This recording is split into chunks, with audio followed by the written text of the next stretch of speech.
Hello friends, आज मैं आपके लिए बहुत ही ज़्यादा यूनिक केक की रेसिपी लेके आई हूँ। फॉरेन कंट्री में ये केक बहुत ज़्यादा बनाते हैं और वो अंडे के साथ बनाते हैं।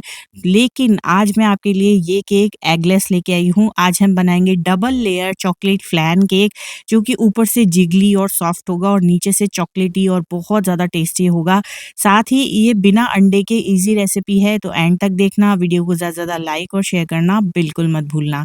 साथ ही चैनल को सब्सक्राइब ज़रूर कर लेना। तो यहाँ पे देखिए मैंने एक केक टिन ले लिया है। वैसे तो इसके लिए आप किसी भी तरह का केक टिन ले सकते हो, लेकिन अगर आपको ये वाला केक टिन चाहिए तो स्क्रीन पे टैप करके आप इसको इजीली मंगा सकते हो। बहुत ही अफोर्डेबल प्राइस पे अवेलेबल है।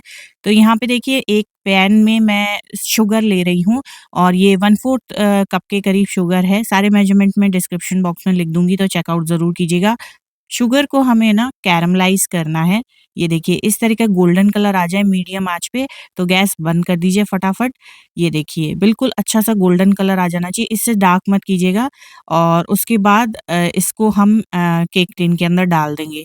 इसके पहले हमने अच्छे से ऑयल लगा दिया था केक टिन पे और इसको फैला देंगे। ये काम करते वक़्त थोड़ा-सा सावधान रहिएगा, क्योंकि ये बहुत ज़्यादा गर्म होता है। इसके बाद मैंने यहाँ पे 2 कप के करीब मलाई वाला गाढ़ा दूध लिया है और उसी पैन में डाल दिया है। 2.5 चम्मच के करीब इसके अंदर चीनी डालेंगे और इसके साथ मैं इसके अंदर डाल रही हूँ वनीला फ्लेवर वाला कस्टर्ड पाउडर। तो 2 चम्मच के करीब मैंने इसके अंदर कस्टर्ड पाउडर डाला है और 2 चम्मच के करीब ही मैं इसके अंदर कॉर्नफ्लोर डाल रही हूँ। अभी मैंने ना गैस ऑन नहीं की है पैन की, तो ध्यान रखिएगा ठंडे दूध में हमको ये दोनों चीज़ें डालनी है। और एक बार डालने के बाद इसको अच्छे तरीके से मिक्स कीजिए, बिल्कुल लम्प्स नहीं होने चाहिए। इसके बाद हम गैस चालू करेंगे। तो देखिए मैंने मिक्स कर लिया है, अच्छे तरीके से इसको मिक्स कर लेंगे, लम्प्स नहीं होने चाहिए। इसके बाद गैस ऑन कर दूँगी मैं और इसको चलाते हुए पकाएँगे हम। सिर्फ़ 2 से 3 मिनट में ही आप देखेंगे कि ये जो है गाढ़ा होने लग गया है और क्रीमी और थिक कंसिस्टेंसी में ये आ जाएगा। ये देखिए बिल्कुल आसानी से बन जाता है। बस इस बात का ध्यान रखिएगा कि ठंडे दूध में पहले आपको दोनों चीज़ें मिक्स कर लेनी है, नहीं तो गाँठ पड़ जाएगी इसमें। इसके बाद हम इसको एक बार छान लेंगे, ताकि हमारे ना ऊपर जो फ्लैन बनेगा ना उसका टेक्सचर बिल्कुल स्मूथ और क्रीमी आए, बिल्कुल भी उसमें लम्प्स नहीं होने चाहिए। तो इसको गरमा-गरम ही हम अच्छे तरीके से छान लेंगे, इससे इसका टेक्सचर बहुत ही ज़्यादा अच्छा आता है। फ्रेंड्स, अगर आपने मेरी केक की और भी रेसिपीज़ नहीं देखी हैं तो ज़रूर देख लीजिएगा।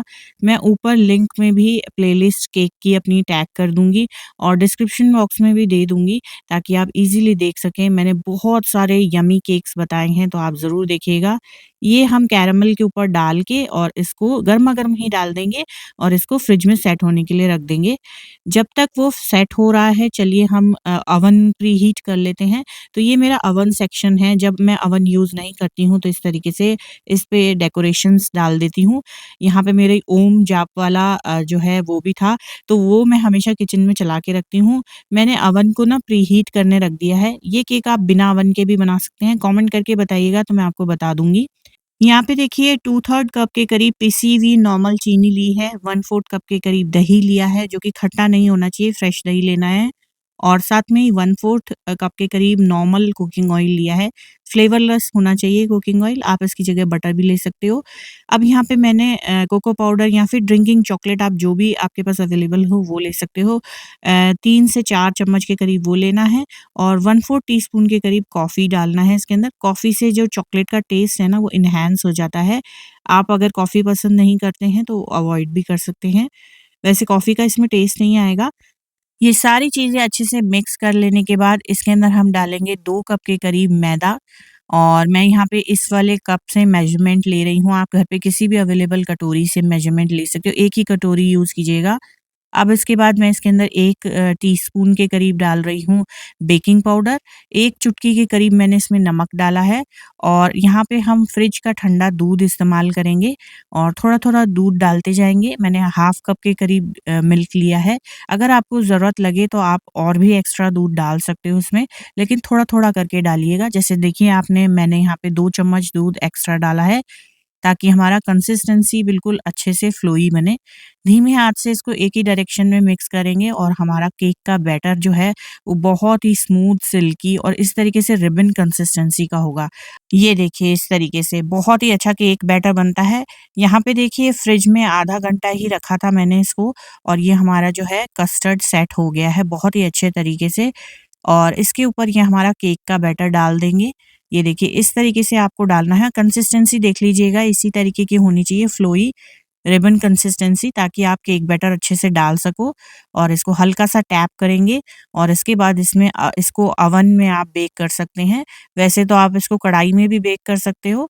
आप कमेंट कीजिएगा, मैं आपको बता दूँगी। ओवन में मैंने इसको 180 डिग्रीज़ पे रखा है 30 मिनट्स के लिए। 30 मिनट्स में ये केक आपका बन जाएगा।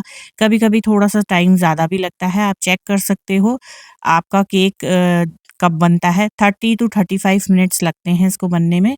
एक बार ये बन जाए उसके बाद जब आप इसको निकालोगे तो गरमा-गरम में आप स्क्वेयर डाल के देखिएगा, केक बिल्कुल अच्छे से बन गया है। लेकिन अभी इसको थोड़ी-सी देर हम ठंडा करेंगे, इस तरीके से ढक के ठंडा करेंगे और उसके बाद क्योंकि मैं इसको थोड़ा-सा और सॉफ्ट बनाना चाह रही थी, तो इसमें मैं मिल्क जो है वो सोक कराऊँगी। तो मैं इस तरीके से देखिए इसमें छेद कर देती हूँ। किसी भी टूथपिक की हेल्प से या केक चेक करने वाले जो स्क्वेयर होते हैं उनकी हेल्प से आप इसके अंदर पोक कर सकते हो और फिर उसके बाद बिल्कुल 4 से 5 चम्मच के करीब ठंडा चिल्ड फ्रिज का दूध डालिएगा। इसको मीठा करने की ज़रूरत नहीं है दूध को, ये जस्ट हमें मॉइस्चर केक के अंदर प्रोवाइड करना है, इसके लिए हम डाल रहे हैं एंड दैट्स इट। ये अपने आप ही सोक हो जाएगा। अब इसको 2 से 3 घंटे या फिर ओवरनाइट भी आप फ्रिज में सेट होने के लिए रख सकते हो और इसके बाद आप इसको निकालिए, अच्छे से छुड़ाइए दोनों तीनों तरफ से और फिर उसके बाद इसको पलट दीजिए। बिलीव मी गाइस, एक बार आपने ये केक बना लिया ना तो आपके घर पे सारे लोग आपके दीवाने हो जाएँगे। इतना ये टेस्टी केक बनता है। नीचे के चॉकलेट केक का टेस्ट टू डाई फॉर है। इतना टेस्टी चॉकलेट केक बनता है, वो भी बिना अंडे के। ये सुपर मॉइस्ट और tasty delicious chocolate fuzzy cake है और साथ ही ऊपर का जो कैरेमल कस्टर्ड है ना, उसका तो टेक्सचर बहुत ही ज़्यादा सॉफ्ट और क्रीमी है, जिगली-जिगली टेक्सचर आता है इसका। तो ये ज़रूर से ज़रूर ट्राई करना। डबल लेयर केक है, जब कभी भी आप बनाएँ प्लीज़ मुझे कमेंट करके बताइएगा। ये रेसिपी टू डाई फॉर है। अभी बहुत सारे फेस्टिवल्स आने वाले हैं, काफ़ी सारे लोगों की मैरिजेज़ होने वाली हैं, तो वो भी घर पे ट्राई कर सकते हो। देखने में ये बहुत टफ़ लगता है बनाने में, लेकिन सीरियसली आपने भी देखा बहुत ही ईज़ी है इसको बनाना। ज़रूर से ज़रूर ट्राई करना। मैं आपको ये देखिए पीस काट के दिखाया, इतना सैटिस्फाइंग लगता है ना देखने में भी कि इसमें डबल लेयर्स हैं और दोनों ही लेयर्स का टेक्सचर बहुत डिफरेंट है एक दूसरे से। तो ये केक ज़रूर से ज़रूर ट्राई करना। इसके पहले मैंने बहुत सारे अनगिनत केक की रेसिपीज़ बनाई हैं, लेकिन this is something really different. ये देखिए टेक्सचर ऊपर का कैसा जिगली-जिगली आता है और नीचे का फजी चॉकलेट केक तो मैं क्या बताऊँ। सीरियसली दोनों का कॉम्बिनेशन भी इतना प्यारा आता है ना। रेसिपीज़ ट्राई ज़रूर से ज़रूर करना। कहाँ से देख रहे हो कमेंट करके बताना और चैनल को सब्सक्राइब, लाइक और शेयर ज़रूर करना। मैं मिलती हूँ आपसे नेक्स्ट वीडियो में। तब तक के लिए bye. Love you all. Bye.